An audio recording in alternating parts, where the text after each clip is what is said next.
আজ আমার ছোটবেলার সাথী অঞ্জলির বিয়ে। ওর বাবা মা আমাদের পাশের বিল্ডিং এ ভাড়া থাকে। যখন পূর্ব বাংলার ভাগ হয় তখন ওরা এই দেশে চলে এসেছে। এদেশে এসেই কোথায় থাকবে, কি করবে?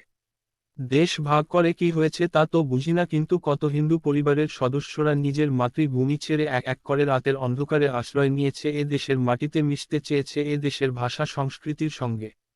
আমার বাবা অফিস থেকে ফেরার পথে দেখে এক জানার সঙ্গে ঘর ভাড়া নেওয়ার জন্যে কথা কাটি হচ্ছে। ঘর মালিক বলল, আপনি পূর্ব বাংলার মানুষ, আপনাকে ঘর ভাড়া দেওয়া যাবে না। বাবা তখন আগ বাড়িয়ে ভদ্রলোককে নিয়ে আমাদের বাড়িতে আসেন। বাবার সঙ্গে অজয় কাকা, ওর বউ, এক ছেলে অঞ্জন ও 5 বছরের মেয়ে অঞ্জলি আমাদের বাড়িতে এসে ওঠে। সেই সময় থেকে ওরা আমাদের আত্মীয় স্বজনের মতো হয়ে গেছে। অঞ্জলির বাবা অজয় কাকুকে আমি প্রথমে জয় কাকু বলতাম। কাকু বাংলাদেশে চাকরি করতেন, এখানে কোনো কাজ জোগাড় করতে পারলেন না। অবশেষে বাবা একটি কেমিক্যাল কোম্পানিতে স্টাফে কাজে লাগিয়ে দিলেন। স্কুলে ভর্তি নিয়েও চলল অনেক সমস্যা। আপনার ছেলে মেয়ের জন্ম সার্টিফিকেট আছে কি? তা না হলে কিভাবে ভর্তি করব? এবারেও বাবা কমিশনারকে বলে কয় ছেলে মেয়ে দুটিকে এক প্রাইমারি স্কুলে ভর্তি করে দেন। একের পর এক সমস্যা চলতে থাকে। কাকা একদিন এসে বলল, বুঝলে দাদা, এক সমস্যা শেষ হয় তো আর এক এসে হাজির। 1 মাস পর একদিন কাকা বাবাকে বললেন, দাদা, আমাদের তো ছোট বাড়ি, ছোট ঘরে বৌদি বাবুসোনার সবার কষ্ট হয়, তাই যদি তুমি বলো আমি পাশের ওই বিল্ডিংটা ভাড়া নেব। বাবা বললেন, তোমার অসুবিধে না হলে নাও। কাকা আমাদের বাড়ি থেকে দুটো বাড়ির পর বাড়ি ভাড়া নিলেন। কিন্তু কাকার বাড়িতে যে কোনো কাজই হতো না কেন কাকা বাবাকে জানিয়ে করতেন। দেখে মনে হতো যেন কাকা আমার বাবার আপন ভাই, একই রক্ত এদের শরীরে বইছে। আমারও একে অপরের সঙ্গে ওতপ্রোতভাবে জড়িয়ে গেলাম। আমরাও কোথাও ঘুরতে গেলে সবাই মিলে একসাথে যেতাম। এবার আমি মাধ্যমিক পরীক্ষায় প্রথম হয়েছি, তাই বাবা বাড়িতে একটা ছোট অনুষ্ঠানের আয়োজন করেছেন। বাবার কাকার অফিসের সবাই এসেছে আর আমাকে প্রশংসা করছে। এত প্রশংসা ভালো লাগছিল না, তাই কাউকে কিছু না বলে আমি আর অঞ্জলি ছাদের উপর গিয়ে অনেক সময় কাটিয়ে এলাম। কি যে ভালো লাগে অঞ্জলিকে, তা বলে বোঝানো যাবে না। অঞ্জলি ও আমি একথা সে পড়তে যাই অনিল স্যারের কাছে এবং পাশাপাশি বসি বাড়িতেও তাই। অঞ্জলি আমাকে মাঝে মধ্যেই জড়িয়ে ধরে, আমিও কখনো কখনো অঞ্জলিকে জড়িয়ে ধরি। আমরা একে অপরকে সব মনের কথাও খুলে বলি।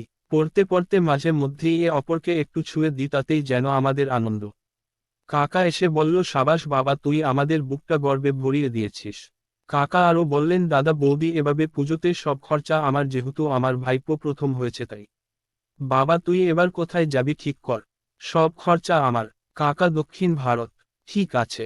2-4 দিন পর অঞ্জলি আমাকে সাউথের কথা বারবার মনে করিয়ে দেয়, বলে বাবাকে কবে বলবে যে আমাদের টিকিটের ব্যবস্থা করতে হবে।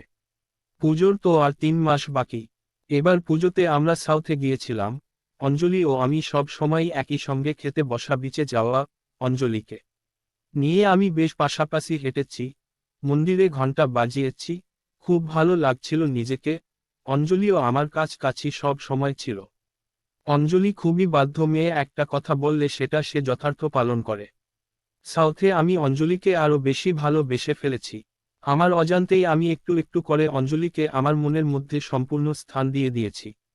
ট্রেনের কামরায় আমি আর অঞ্জলি পাশাপাশি বসে দেখতে লাগলাম মাঠ, চাষের জমি, সব কেমন ছুটে যায়, আসে নতুন, আবার তারাও যায়। অঞ্জলি প্রথমে বলে উঠল, দেখো, এই দিনটি আর ফিরে আসবে? তাই হয় নাকি? যা কিছু চলে যায় তা অতীত, যা আসে তা বর্তমান। জানো তো অঞ্জলি, যদি অতীত আনন্দের বিষয় হয় তাকে ভোলা যায় না, আবার দুঃখের বিষয় হলেও ভোলা যায় না। বাড়ি ফিরে কিছুতেই 2-4 দিন মন ভালো নেই। কি দিন ছিল সাউথে! আহারে, এরকম দিন আবার কবে আসবে? অঞ্জলিও সাউথ থেকে এসেই জ্বর, শরীর খারাপে পড়ল।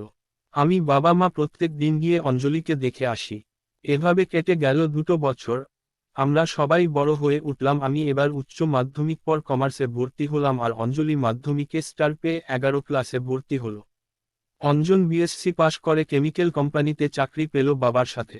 আমি আজ 3 বছর হয়ে গেল বি.কম পাস করে বসে আছি, কোনো চাকরি পাইনি। চেষ্টা করে যাচ্ছি, কিন্তু কোনো কিছু করতে পারিনি। এবার বুঝতে পারলাম যে সমাজে মানুষের কোনো দাম নেই, আছে তা হলো কাজের।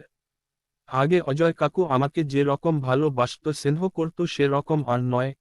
কাকার ভালোবাসা যেন কপুরের মতো উড়ে গেছে। আগে আমাকে দেখলেই কাকা ডেকে কথা বলতেন, লেখাপড়া কেমন চলছে জিজ্ঞাসা করতেন, কিন্তু এখন কাকা আমার সঙ্গে সেরকম কথা বলেন না, দেখা হলে মুখ ঘুরিয়ে নেয়, আমার সঙ্গে দেখা হলে যেন বিরক্ত হয়। আমি সবই বুঝতাম, কিন্তু একটা কথা মনে করে ওদের বাড়ি যাই সেটা অঞ্জলির জন্যে। কয়েকবার অঞ্জলিকে বলছি, অঞ্জলি তোমার বাবা কি আমাকে পছন্দ করেন না? পছন্দ যদি না করেন তাহলে আমাকে সোজাসুজি বলে দিলেই তো পারেন। এরকম করার কোনো মানে নেই, আমার জন্য তিনি কষ্ট পাক তা আমিও চাই না। অঞ্জলি আমাকে একটা কথা বলেছিল, দেখো আকাশে যখন মেঘ করে আবার সূর্য ওঠে, তোমার সময় এখন খারাপ, কিন্তু এরকম সারা জীবন থাকবে না। কারো কথায় মন খারাপ করে মনে কষ্ট পেও না, জীবনে ভালো সময় অবশ্যই আসবে। সেদিন আমি অঞ্জলির কোলের উপর মাথা রেখে বললাম, তুমি যেরকম আমাকে বোঝো সেরকম কেউ আমাকে বোঝে না। আমি তো চেষ্টা করছি অঞ্জলি, কিন্তু কবে কি করব কিভাবে করব বুঝতে পারছি না। জানো তো, লেখাপড়া করে চাকরি না পেলে তারও মনে তো কষ্ট হয়। অঞ্জলি মাথায় হাত বুলাতে বুলাতে বলল, একটু তাড়াতাড়ি চেষ্টা করে কিছু একটা করো, আমি তোমাকে সারা জীবন পেতে চাই। অঞ্জলির কথা শুনে বুঝতে পারলাম আমাকে নিয়ে আমার পিছনে কাকা অনেক কথা বলে। আরও একদিন নিজের কানে শুনলাম যে কাকা অঞ্জলিকে বলছে, অঞ্জলি এবার থেকে ওর সঙ্গে মেলা মেশা বন্ধ করো, ওকে আমার ভালো লাগতো কিন্তু এই 3 বছরে যখনও চাকরি পাইনি, আর কবে পাবে? আর তোমাকে ওর জন্যে কতদিন আমি ঘরে বসিয়ে রাখবো? আমি জানি ওর মতো ছেলে লাখে একটাও নেই, কিন্তু আমি কি করব বলো? মঞ্জু কাকি বলল, এত ভেঙে পড়ো না, ও সব সামলে নেবে। যে পশ্চিমবঙ্গের মধ্যে মাধ্যমিকে প্রথম হয়েছিল, অনার্স নিয়ে জেবি কম পাস করেছে, সে কি কিছু করতে পারবে না তাই হয় নাকি? মনে মনে কাকিকে বললাম, ঠঙিও কাকি।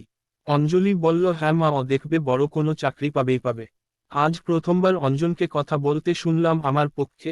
এমনিতে অঞ্জন কখনো আমাকে ভালো চোখে না দেখলে ও আজ বলল, হ্যাঁ বাবা, ওকে আর কিছু দিন সময় দাও, ও কিছু না কিছু করবে। আর চাকরিটা পেলেই আমরা বোনের বিয়ের কথাটা বলবো।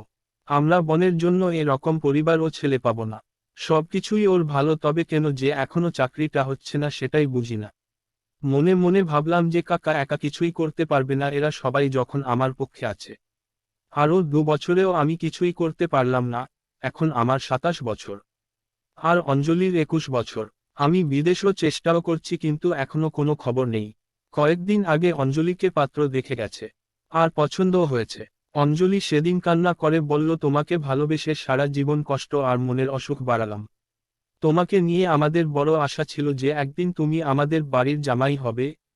যে দাদা তোমাকে কোনোদিন তোমাকে ভালো চোখে দেখেনি, সেই দাদা বলেছে, বাবা ছেলেটাকে আর একটা বছর সময় দাও।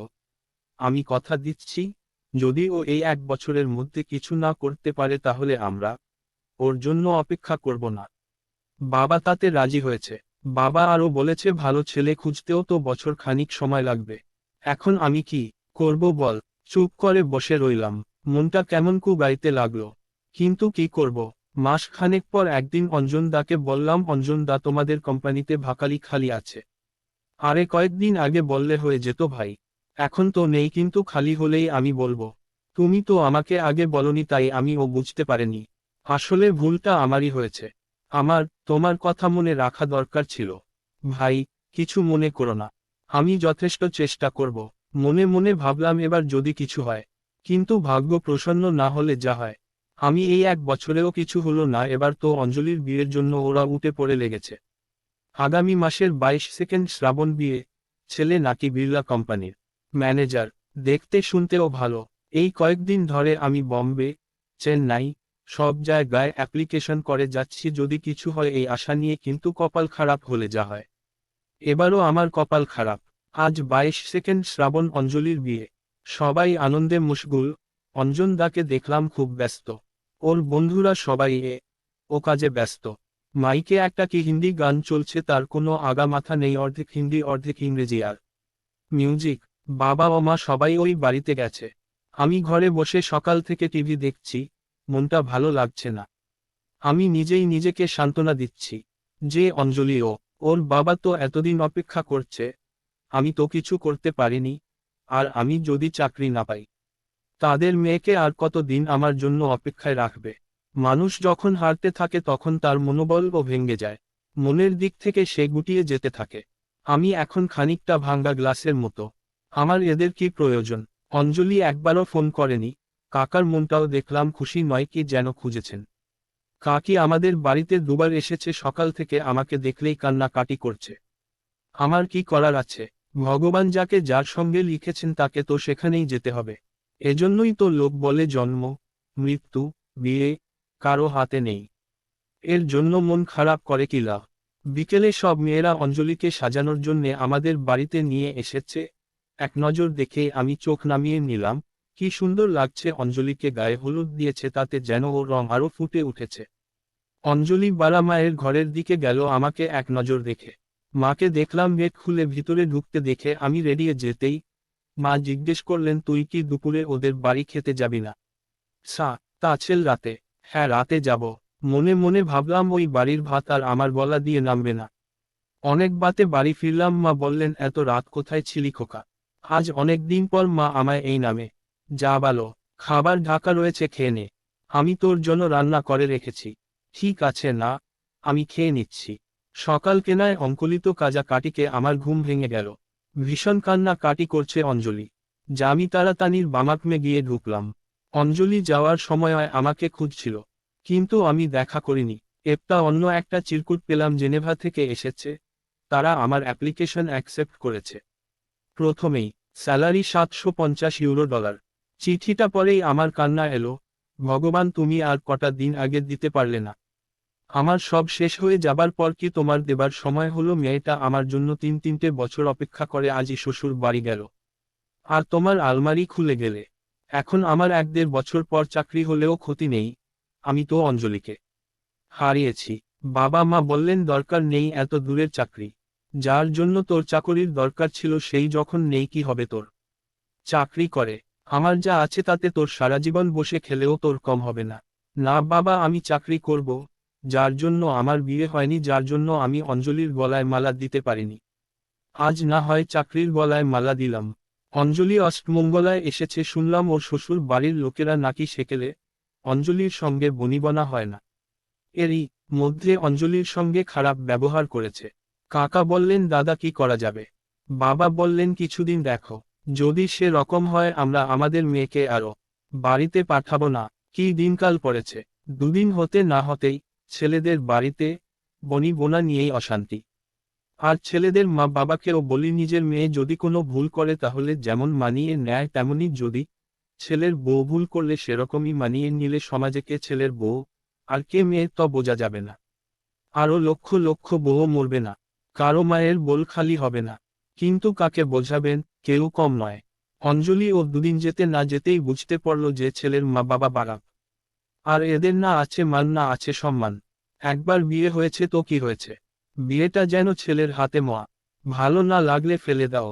শাকপাক ঘুরে অগ্নি সাক্ষী করে বিয়ে করে কি লাভ? কাজলি এলে বাবা বোঝালেন, কি ব্যাপার মা, তোর কি হয়েছে? আমায় খুলে বল। জন্মানির কাটা যেন বেড়েই চলেছে।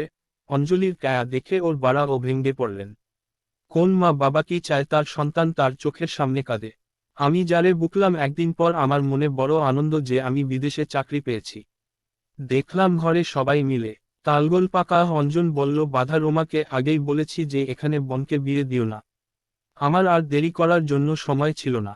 অঞ্জলিকে দেখেই আমি তাড়াতাড়ি ঘরে ঢুকে দরজা বন্ধ করে দিলাম। একেবারে চলে এসো, অনেক কথা কাটি চলতেই আছে। অজন দাকে দেখলাম গরম হয়ে গেছে। কাকনা বাজ, অজন ও শ্যামল দুজনেরই গলার আওয়াজ বাড়ছে। বেরিয়ে এলাম। দেখো শ্যামল, ও তো ছোট, বয়স কম, তোমার নাকে তো একটু মানিয়েই নিতে হবে। আর তোমাকে ও তো ওকে বুঝতে হবে। দুদিন যেতে দাও, তবেই তো বুঝবে আমাদের মেয়ে কি রকম। আমি যা বজার বুঝে গেছি। দোষ ওর বেশি, তোমার মার ও দোষ কম নয় শ্যামল। তিনিও তো একদিন কারো ঘরের বউ হয়েছিলেন। তার সঙ্গেও কি তার শাশুড়ি ঠাকুরন এরকম ব্যবহার করেছিলেন? না, এরকম করতেন। যে মেয়েটি তার বাবা মাকে ছেড়ে একদিনও বাড়ির বাইরে থাকেনি, তাকে তো দুদিন সময় দাও। তা নয় কেবলই দোষারোপ।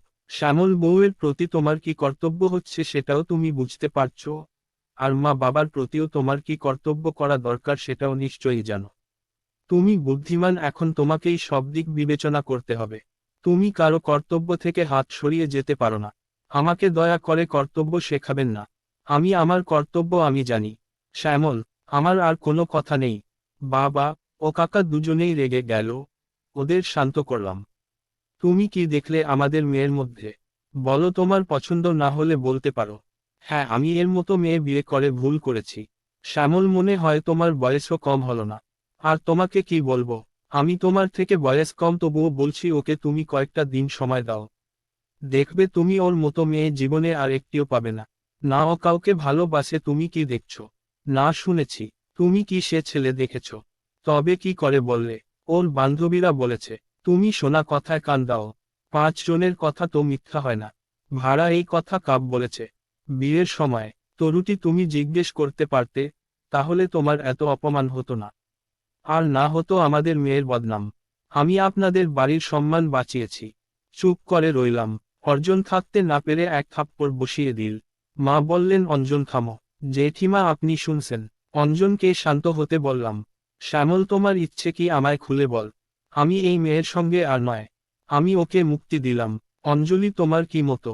আমি সারা জীবন ঘরে বসে থাকলেও আমি ওই বাড়িতে আর যাবে না। কাকার হাত দুটি কেঁপে উঠল। চোখে জল। মা বললেন, বাবা, তুই এই মেয়েটিকে আপন করে নে। ওকে তোর জন্যে ভগবান তৈরি করেছে। ঠিক আছে মা, তাই হবে, আমি তোমার আদেশ পালন করব। কিন্তু তার আগে একবার অনালিকে জিজ্ঞেস করো। আমি রাজি। আমিও রাজি, কিন্তু তার আগে একে ডিভোর্স দাও। অঞ্জন দা বলল, আমার চেনা জানা উকিল আছে, আমি কালই কথা বলে ব্যবস্থা করছি। সমাপ্ত।